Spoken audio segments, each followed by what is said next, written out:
네, 올해 들어서 코스피가 벌써 8% 가까이 상승했습니다. 네, 잠시 뒤에 나올 삼성전자의 실적이 분수령이 될 것으로 보입니다. 이정환 한양대 경제금융학부 교수와 함께 알아보겠습니다. 어서 오십시오. 어서 오십시오, 교수님.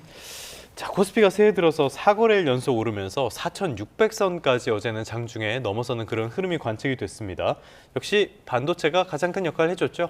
예, AI 슈퍼사이클, AI 사이클에 따른 반도체 슈퍼사이클에 대한 기대감이 커지면서 주가가 빠르게 상승하고 있다라고 보시면 될 것 같고요.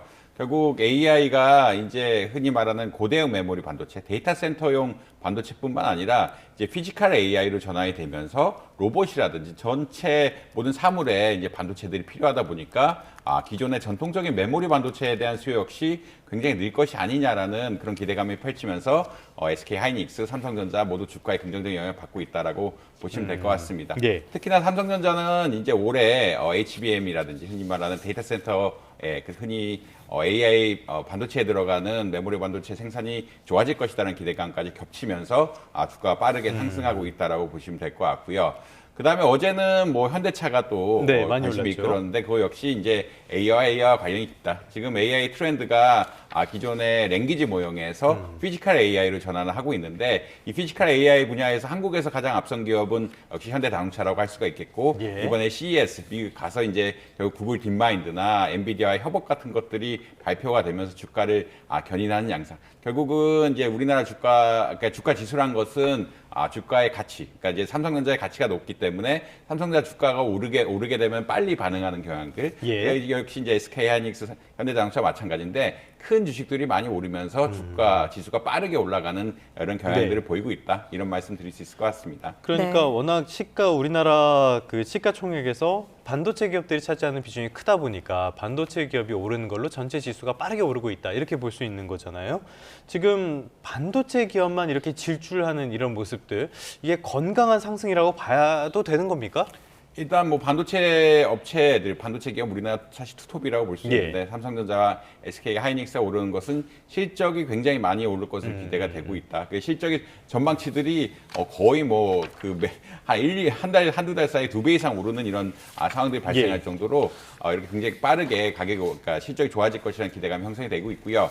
실제 뭐 일반적인 메모리 반도체 가격 같은 것들, 컴퓨터용 메모리 반도체가 지난 4분기에 50% 이상 올랐다라는 이야기가 나올 정도로 굉장히 가격이 빠르게 올라가고 있고 이것이 결국 실적에 반영되는 것이 아니냐라는 기대감들이 형성이 되고 있다. 결국은 이제 이쪽 두 기업들, 삼성전자나 하이닉스 같은 경우에는 실적이 받쳐주면서 올라가고 있는 상황이라고 보시면 될 것 같고 네. 나머지 기업들은 사실 작년에 이미 많이 올랐고 작년에도 네네. 많이 올랐고 그다음에 추가적인 실적에 대한 기대감들이 없기 때문에 좀 주가 상승에 대한 어떤 효과를 잘 보고 있지 않다. 결국은 이 삼성전자, 하이닉스, 현대차 같이 대형주만 주로 네. 오르면서 나는 이런 주식에 투자 안 하신 분들은 주가 상승, 지수 상승에 대한 혜택을 못 보고 있는 이런 상황들이 계속되고 있다는 말씀 역시 드리고 싶습니다. 네, 결국 글로벌 증시 흐름에는 반도체가 있고 또 그 한가운데 있는 기업이 바로 삼성전자인데요. 마침 오늘 잠시 후에 삼성전자의 실적 발표가 예정되어 있습니다. 이 14만 원을 이미 넘은 상황에서 투자자들이 어떤 관전 포인트를 가지고 보면 좋을까요? 일단 삼성전자 영업이익에 대한 관심이 굉장히 많다라고 보시면 될 것 같고요. 역대 최초로 20조 원의 영업이익을 넘을 것이냐에 대한 예. 어떤 관심사가 되게 많다. 그래서 2026년 지금 뭐 굉장히 컨센서스가 달라요. 컨센서스란 거는 예측치라고 이야기하는데 지금 영업이익 예측치가 87조라고 나왔지만 다른 기업들은 뭐 155조, 뭐 160조까지 보는 쪽도 많이 나오고 있거든요. 네. 그만큼 이 영업이익이 얼마나 늘어날 것이냐에 대한 관심도가 굉장히 높다라고 아마 보시면 될 것 같고 이런 영업이익에 대한 전망들 때문에 기대 가격, 그러니까 영업이익이 늘어나게 되면은 목표 흔히 말하는 증권사에서 예측하는 주가 역시 빠르게 반응할 수밖에 없거든요. 지금 맥쿼리 같은 경우에는 150조, 뭐 CT도 150조. 그러니까 아까는 87조는 지난달 이야기였는데 네. 이게 올해가 되면서 전망이 거의 2배가 되는 이런 상황들이 왔고 이게 전망이 2배가 된다는 이야기는 영업이익의 전망이 2배가 되면 가격 역시 일부 반응해서 올라갈 수밖에 없는 이런 그렇죠. 상황들이기 때문에 예. 굉장히 흔히 말하는 주가의 목표가를 높이고 있다라고 아마 이해하시면 될 것 같습니다. 이와 더불어서 삼성전자 같은 경우에 파운드리 사업이라고 이야기하죠. 들은 흔히 말하는 AI 반도체 같은 것들을 찍어낼 수 있는 그러니까 흔히 말하는 계산형 반도체를 찍어낼 수 있는 대신 이런 생산해주는 대신 생산해 낼 수 있는 이런 사업들이라든지 아니면 고대형 메모리 반도체에 대한 가이던스, 그러니까 데이터 센터용 반도체에 대한 가이던스 같은 것들이 나올 거라고 예측이 되고 있기 때문에 전반적으로 한번 볼 필요가 있다. 그리고 사람들이 최대 관심사는 영업이익이 얼마나 늘어날 것이냐, 그리고 지금 4분기에 얼마나 늘어났을 것이냐 이런 전망에 대한 기대감들이 많이 형성되고 있다. 이런 말씀 드릴 수 있을 것 같습니다. 뭐 일단은 기본적으로 실적이 좋아질 것이 보이기 때문에 주가가 반응한 측면이 있는 것 같고요. 그런데 최근 흐름을 보면요, 우리나라 주가만 오르는 게 아니라 미국이라든지 유럽 증시, 일본, 뭐 대만 다들 오르고 있단 말이죠. 이거는 뭐 돈이 많이 풀려간 결과라고 봐야 되는 겁니까? 왜 이런 흐름을 보여주는 겁니까? 사실 이제 대만하고 일본 같은 경우에는 AI 수혜라고 보고 있는 것 같고요. 결국 반도체에 대한 수요 같은 것들이 아무래도 일본하고 대만에 집중되어 있기 때문에 AI 혹은 반도체를 중심으로 주가가 올라가고 있다. 그러니까 이 이야기가 어떤 이야기냐면 아까 말씀드린 내용하고 맥락이 다 있는데 기존에는 어떤 플랫폼형 서비스가 중심이 됐다라고 이야기하면은 이제는 실제 그러니까 피지컬 AI라는 것은 제조품의 어떠한 반도체 연산 기능이 같이 실리면서 AI가 작동해야 된다는 이야기거든요. 그 이야기는 어떤 거냐면 제조 강국들의 어떤 주가가 오를 수 있는 기반이 마련이 됐다. 왜냐하면 AI 혁신이 제조업으로 직접 제조 생산 과정에 직접 이어질 수가 있고 이 제조 생산 과정에 직접 이어질 수가 있다는 이야기는 이들 제조업 기업들의 생산성이 굉장히 또 올라갈 수도 있고 이거 만드는 흔히 말해서 이들 기업의 반도체 같은 것들 공급하는 기업들이 실제로 올라갈 수가 있기 때문에 코스피도 많이 올라갔지만 대만 그다음 일본 니케이도 굉장히 많이 올라갔는데 역시나 이제 AI 쪽을 중심으로 많이 올라갔다. 상하이는 좀 다른 이야기이긴 한데 상하이는 워낙 저평가 관세 전쟁이 좀 저평가가 되어 있었기 때문에 올라가는 경향들 물론 AI가 중심이 있긴 하지만 그런 경향들이 좀 있었다라는 말씀 드릴 수 있을 것 같습니다. 네, 주가가 빠르게 오르다 보니까 시장에 들어오는 자금의 성격도 달라지고 있는데요. 특히 빚을 내서 투자하는 움직임이 커지고 있습니다. 빚도 규모가 사상 최대를 기록했는데 당연한 흐름일까요? 아니면 좀 우려되는 부분이 있습니까? 사실 한국의 개인 투자자들은 전 세계적으로 가장 공격적인 투자로 유명하고요. 전 세계적인 공격적인 투자란 건 어떤 거냐면 남의 돈을 빌려서 주가가 상승하는데 어떤 흔히 말하는 투기적 투자를 하거나 남의 돈을 빌려서 주가가 하락하는데 투기적인 투자를 하는 굉장히 극단적인 투자를 보이고 있습니다. 이런 것들이 뭐 흔히 말하는 서양 외국의 미국 주식 같은 데도 영향을 미치면서 굉장히 주가 변동성에 영향을 미치고 있는 것이 아니냐라는 사람들의 생각이 있을 정도로 굉장히 공격적인 투자를 많이 한다고 보시면 될 것 같고요. 이런 공격적인 성향은 어떤 거냐면 결국 주가가 오르는 주식에 추종 매매를 하면서 주가에 더 오를 것을 기대하는 현상들이 많이 나타나고 있다고 보시면 될 것 같습니다. 뭐 지금 신용거래 잔고, 신용경제 융자라고 이야기하는데 이것은 빌려가지고 투자한다. 그러니까 증권사로부터 돈을 빌려가지고 주가가 상승하는데 투자한다라는 그런 개념으로 보시면 될 것 같거든요. 그러니까 워낙 삼성전자나 하이닉스에 대한 영업이익에 대한 기대치 같은 것들이 많이 바뀌고 있고 영업이익에 대한 기대치가 많이 바뀌면서 주가에 대한 기대치가 굉장히 또 많이 바뀌고 있는 상황에서 개미 투자자들, 흔히 개인 투자자들이 우리 공격적인 성향들을 굉장히 많이 보이고 있다. 이런 말씀 드릴 수 있을 것 같습니다. 알겠습니다. 주식시장에 오래된 격언이 있죠. 빌려서 투자하지 마라. 꼭 써야 될 돈으로 투자하지 말아라. 이거 정말 무서운 거니까요. 이렇게 들어갈 때는 주의하시는 게 좋을 것 같고요. 또 하나 살펴봐야 될 게 주가가 끊임없이 오르다 보니까요. 주가가 하락할 곳에 투자를 한 사람들, 공매도 투자라든지 인버스 투자라든지 이런 분들은 손실이 굉장히 클 것 같아요. 개인 투자자분들은 아무래도 공매도보다는 인버스 쪽에 많이 들어왔을 것 같은데 지금은 그 주가가 굉장히 많이 빠졌다는 이야기가 나옵니다. 아무래도 인버스란 것은 주가의 역방향으로 가기 때문에 그리고 플러스 수수료를 조금 더 내는 이런 상황들이기 때문에 주가가 많이 오르게 되면은 인버스는 많이 떨어지게 된다. 특히나 우리나라 한국 투자자들은 곧버스라는 걸 많이 하는데 곧버스라는 건 어떤 거냐면 주가가 2배 오르게 죄송합니다.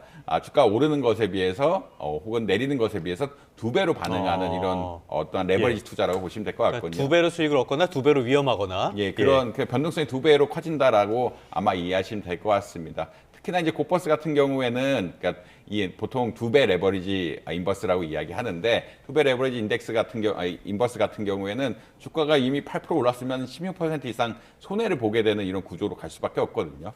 그런 이야기는 어떤 거냐면 사람들이 이제 주가가 고점이다라는 생각에서 인버스나 곧버스 같은 굉장히 적극적인 어떤 하락장에 대한 베팅 같은 것들을 많이 하는데 이런 것들이 지금 올해 초 장 흐름에 따라서 굉장히 피해를 많이 보고 있다라고 말씀드릴 수 있겠습니다.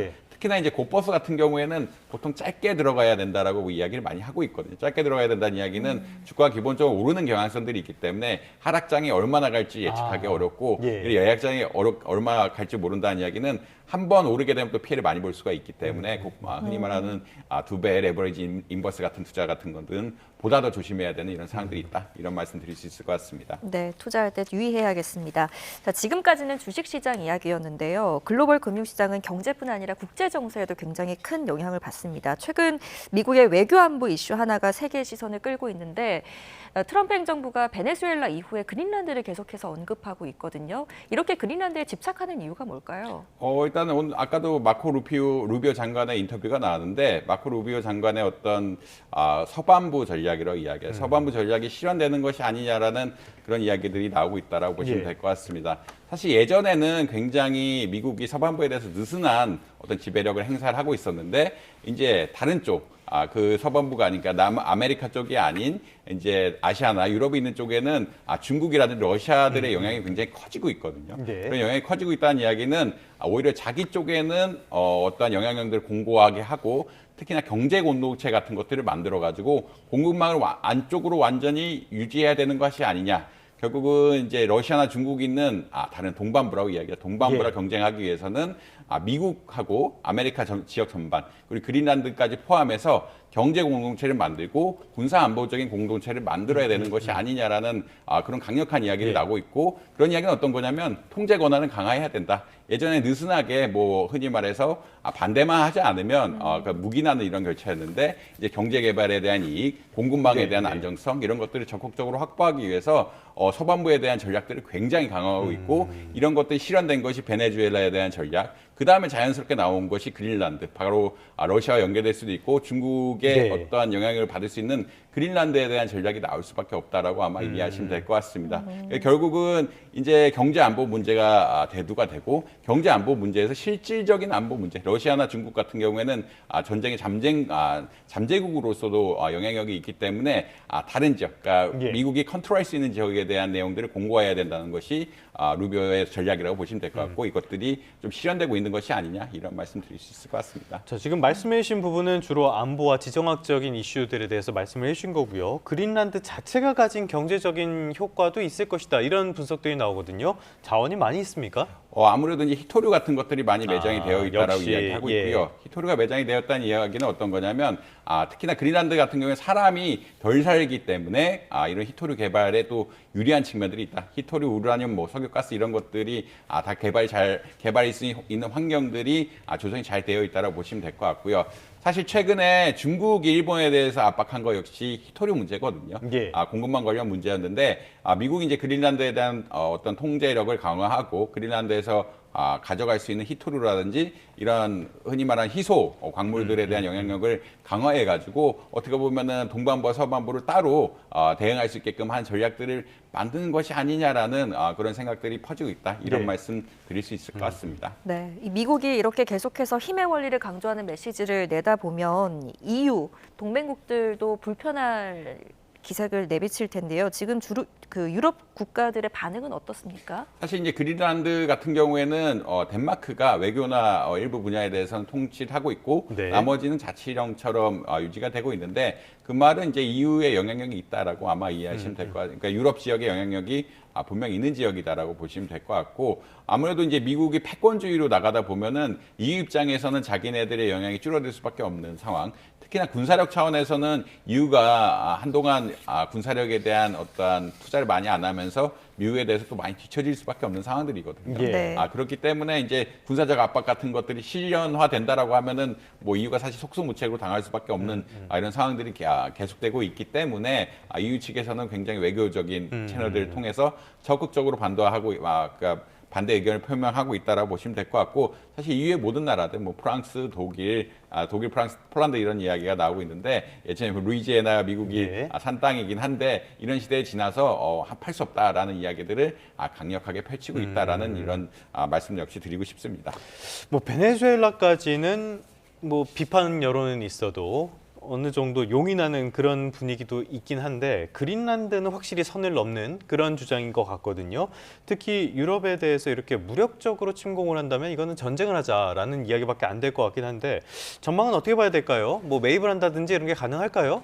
사실 아무래도 이제 전쟁을 하는 시나리오는 거의 네. 없다라고 보시면 될 것 같고 이유가 이제 중국에 이어서 결국 세 번째 규모의 경제 규모를 가지고 있기 때문에 예. EU와 미국의 갈등이 난다는 이야기는 경제적으로 파멸이 일어날 수도 있는 상황이다. 워낙 경제 연관성도 깊고 EU가 어떤 시장으로서 가치 역시 굉장히 높기 때문에 그런 군사적인 문제로 해결되지는 않을 것 같다는 의견이 지배적이고요. 그리고 이제 영국, 프랑스, 미국은 세계 2차 대전부터 같이 싸운 동맹국이기 때문에 예. 이 동맹국의 관계를 쉽게 버리기는 쉽지 않은 근본적인 상황이 있다. 그렇기 때문에 말로는 아무래도 전쟁을 불사하겠다라는 강력한 메시지를 내고 있긴 하지만 네. 아무래도 매입이라든지 혹은 미국이 컨트롤할 수 있는 영역들을 늘리는 어떤 전략적인 기지를 확보한다든지 그린란드에 대한 어떤 투자를 늘린다든지 이런 것들에 대해서 아마 경제적인 차원에서 나갈 거지 않을까. 그러니까 거의 양면 작전처럼 해서 네. 차근차근 동화시키는 혹은 차근차근 미국의 입지를 강화시키는 이런 전략으로 나가지 않을까라고 많이 예측을 하고 있습니다. 알겠습니다. 그린란드에 대한 영토 야욕까지 보여줬지만은 교수님 말씀을 들어오면은 당장 어떤 군사적인 행동을 한다거나 이런 거는 쉽지는 않을 것 같습니다. 앞으로 어떻게 진행되는지 귀추를 주목해 볼 필요는 있겠는데요. 이런 것들이 전부 다 경제적인 불확실성으로는 작용을 할 것 같습니다. 지금까지 이정환 한양대학교 경제금융대학 교수와 함께 이야기 나눠봤습니다. 오늘 말씀 고맙습니다.